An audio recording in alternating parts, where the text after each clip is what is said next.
Hi, everybody. Melissa Klein here, and I am really excited to introduce this week's topic. And we're going to actually spend a couple weeks on this because I think it's really worthy of going deep.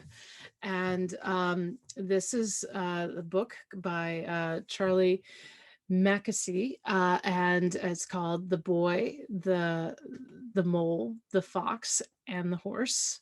Yes, I know we know that I'm nuts about horses, but this is a great book, even if you hate horses. So, and how could you? I recently called somebody a Philistine because he said he didn't like horses, and then we had to walk away from him.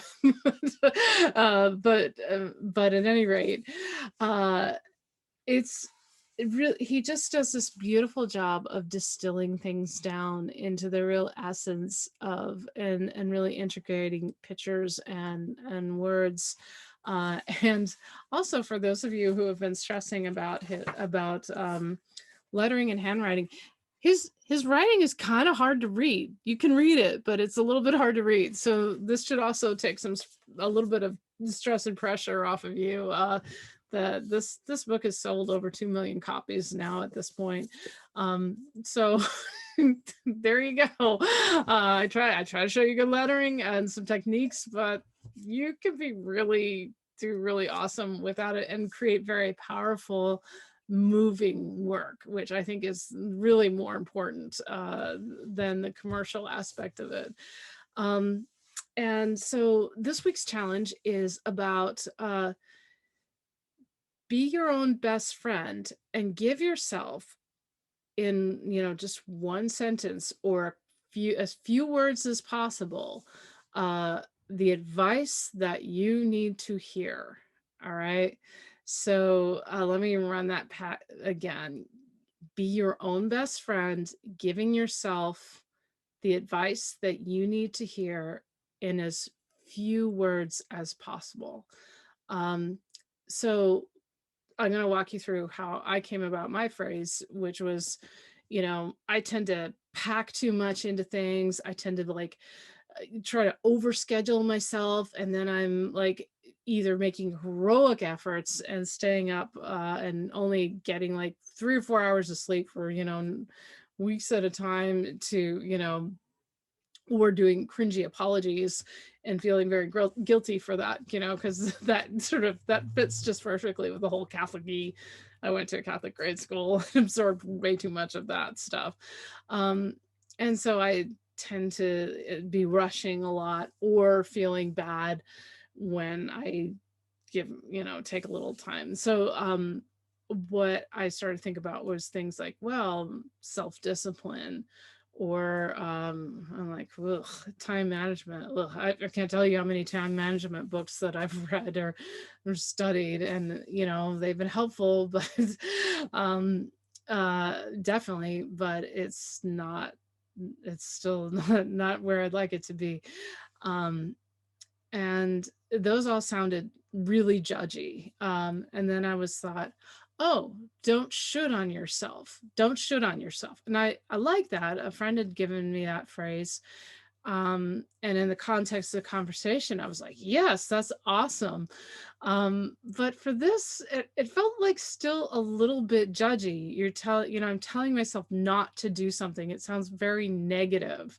And actually, as a teacher, they tell you, try to frame your requests positively, like, let's keep a clean classroom, instead of don't be a slob.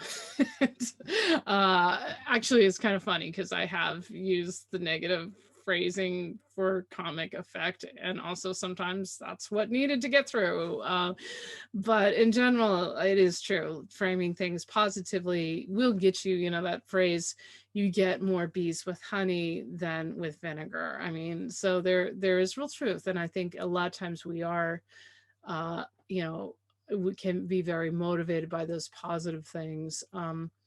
I also kind of believe in the carrot and the stick too, because I know for me, at one point I was very, very motivated by the threat that, I might have to teach math. And so, every time I found myself like kind of wanting to slack off, I'd be like, well, do you want to teach math, or do you want to go back to being a special ed teacher? I'm like, um, so do what feels authentic to you, but I would encourage you to frame it positively. Frame it like, because a good friend is not going to beat up on you.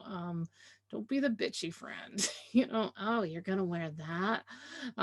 Ew, like that always makes you feel a little bit put down, because you are being put down. In fact, that might be a friend to shed if you have somebody like that, in my humble opinion.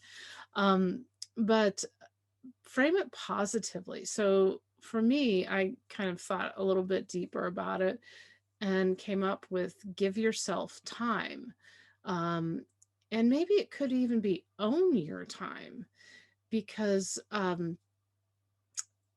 so much of the time I also had a recent text conversation with somebody who said, I can't believe I accepted so little for, didn't own, now I'm going to make so much more, because and how do you value your time? But it's also about like, give yourself time to sleep, give yourself time for self-care, give yourself time in terms of, okay, maybe the project takes an hour, but all the other shit around it to get it done that needs to happen is going to take 3 hours. um, so give yourself time. I'm gonna sleep on it, but that's where I'm at. It might be own your time, as well. And so I want you to go deep with this one. I think spend some time on it. I also want to encourage you, like, take a walk with this. Do something fun for yourself. That's the other piece of it I really want for you guys to have, is like, do something cool that you don't normally do. Give yourself time with that. Could be with your art, but that'd be great. But it could also just be something fun, like give yourself an ice cream cone. So, all right. On that happy note, I will look forward to seeing you on Zoom. Thank you so much.